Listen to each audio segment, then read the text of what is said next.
You're 20 kilometres from where it's all happening in Havelock North. Thousands of people are sick from tap water. The DHB says the gastric outbreak may have been caused by animal faeces entering the water supply. Are you surprised this happened? Well, the thing is no one knows what it was actually caused by, but what we do know is over 3,000 people in Hawke's Bay's wealthier suburb had gone down with gastro problems.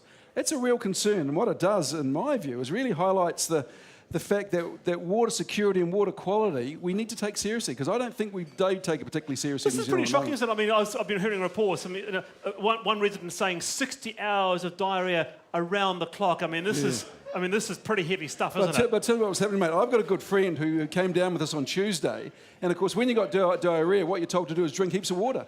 So from Tuesday through to Friday, she was sculling heaps of water to keep hydrated and wondering why she was shitting through the eye of a needle. Wow. All right, okay. Let me just think about that for a bit before I go on to Alfred. Alfred, what do you make of this? What do you think that the government response has been quick enough? Well, let's just be clear here. There are 3,000 people that have that.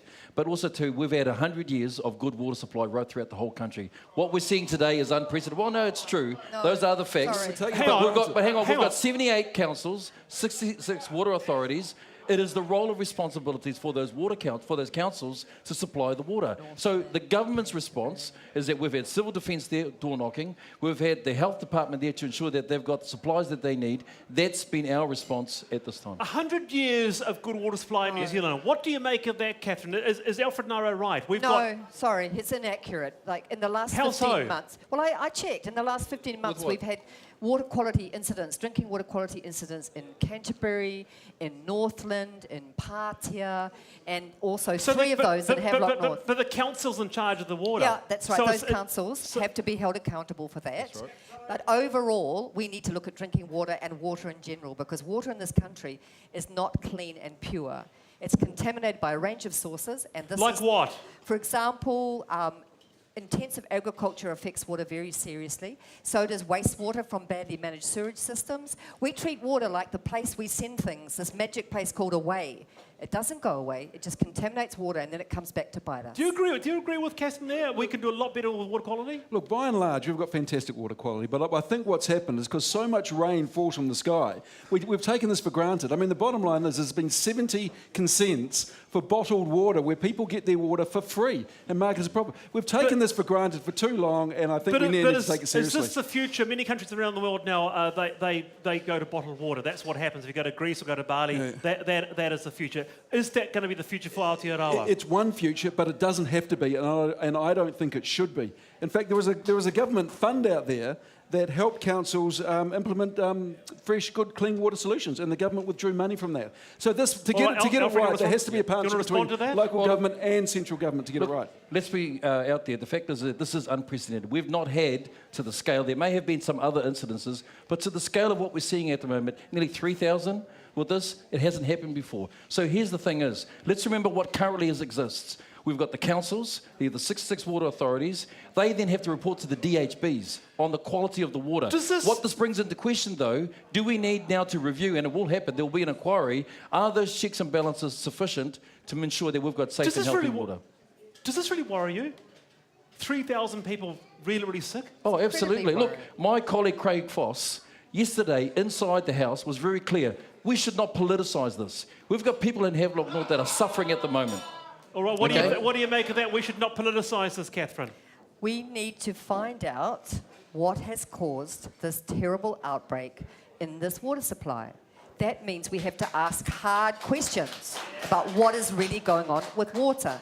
And because we don't want it to happen anywhere else, we need to look at the whole country and check out the state of our water. The water scientists are saying that some of the water should be chlorinated. Most of it should be chlorinated. Really? Yep, which is a bit of a sad day for this country if we have to chlorinate everything to keep people safe. It indicates that we have allowed water quality to deteriorate. And there are many causes for that, which I could expand on for many hours. Okay, I bet you could. Let's go to Hayley. Won't do that. Yes, I'm here with Andrew McLean from Federated Farmers. Now, it's true we don't know what's actually caused this. You've got some fans, that's good. But it could be, and a lot of people are saying it's because of the intensive agriculture. Obviously, animal manure, sewage, or the chicken manure. What do you think? Could this be true? Well, first and foremost, it's a terrible event and a lot of people badly affected, so we're sympathetic to that. But easy to jump to conclusions. There's no reason to say it's from agriculture, or it could just as easily be from urban sewage systems, septic tank systems. So at this point in time, until we've got some hard facts and evidence, there's no point in jumping to those conclusions. Do you see around New Zealand any effect from intensive farming on water supplies? Well, there definitely has been from intensification, but look, the sciences are there. If there's a will, there's a way to increasingly make water pure for all sorts of reasons. It's our most valuable resource. We're all beholden to do that. It's our responsibility, and the science is available to do it. You just mentioned responsibility. Whose responsibility is this? Who should we blame? Because we love to blame people. Well, for all of us, the human footprint, children, families, business, we all create a certain amount of pollution. So it's beholden to everybody, the regulators, the councils, the government, to make sure and put the pressure on we get the right results. Do you think we could trust farmers to self-regulate? Look, I think it needs a range of industry bodies. I think in all sectors where regulation is required, it's good to have oversight from other bodies as well. And do you think maybe this issue is sort of highlighting that maybe we should look towards diversification? Maybe we're going to be talking about cannabis later. We could grow hemp or flax. Well, there's no doubt it's a great cash crop and it grows very well in this country. But there's a few regulatory issues to get over first. But who's not to say for medical uses and everything else, it could be a significant boost to the economy. Well, there you go. From Andrew himself. Yes, indeed, I can see a sort of meeting of minds here. The Federated Farmers head honchos are here. The marijuana people are telling $5 a kilo tomatoes, $5,000 a kilo cannabis. We'll talk about that a little later on, perhaps. Look, the human footprint. This is what's going to happen, perhaps, with whoever to blame. Intensified use of the land. It's just a fact of life, Catherine. No, it's not. Yes, it is. It's just a fact of life. When we have 70,000 people coming to New Zealand it's just what happens. No, it's not. And it's it doesn't not what have to be, happens. Wallace. It doesn't have to be. We've got 4.5 million people in this country. It's hardly anything. In Hawke's Bay, there's only 150,000. This does not have to be the future for New Zealand. We've got a whole lot of fresh water here. We just need to make sure that our infrastructure is up to But if we need to it. feed people, increase productivity, you've got to allow parameters. You've got to allow... And we have, but it doesn't have to be either or. No, they can that's not how you absolutely coexist You don't do together. farming by putting more and more animals on the land and allowing their waste to enter waterways. What do you make of this, Alfred? You can do sustainable farming in Let's a be much clear. better The way. question that Hayley asked Andrew was who should be held responsible. See, we need to be careful. We've got a culture where we want to basically blame someone, basically take them out, and actually they're the ones to blame. When what he's actually saying, there's a bit of shared responsibility that needs to happen here. Now, yes, someone needs to be held to account, but Andrew's actually right.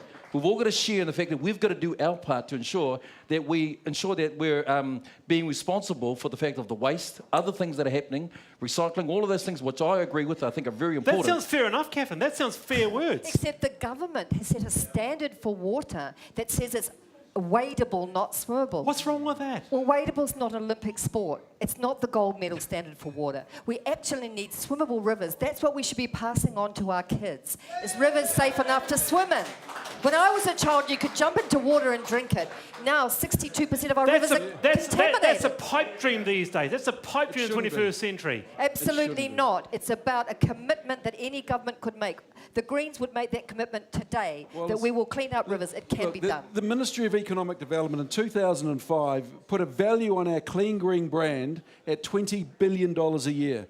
If we don't live that brand, if we don't walk the walk, then what will end up happening is our brand is absolutely devalued and we become a nation that just sells commodities on a global market and we won't be able to add value in any way, shape or form. Our one massive, unique selling point or competitive advantage is clean green. All right, We've got to maintain before we that. go to the break, just a couple of people in the audience, Hayley, what do they think? Should we aim for the pristine water? Should it be more than just wadeable? What do you reckon? Well, what do you reckon? Do you think we should be able to put our head under the water in our rivers? Well, I used to when I was a kid. But I'll tell you one thing, if a foreign documentary maker comes to New Zealand and starts reporting on the state of our rivers, like the Manawatu, all this poisoning of the aquifers, we're in deep trouble. Because at the moment, it only take a while, it'll take a while before the world finds out that we're not clean and green or 100% pure. Is it that bad, though? I mean, we're not... No. See, everyone's saying no, we're not that bad. Come on, we're going to go around here. Who thinks it's not bad? You're with the Federated Farmers, of course, so of course, just to let you know. Look, the Green Party is running a line. It's not right. 80% of our waterways are trending stable or improving. What does trending stable mean? That means if you look at the State of the Environment report 2015, it's a different situation. All right, thank you very much. Back to you, All Wallace. right. Well, hey, your thoughts on that at Backbenchers TV. Stay with us. Should the government be able to spy on the ordinary New Zealand citizen? That next.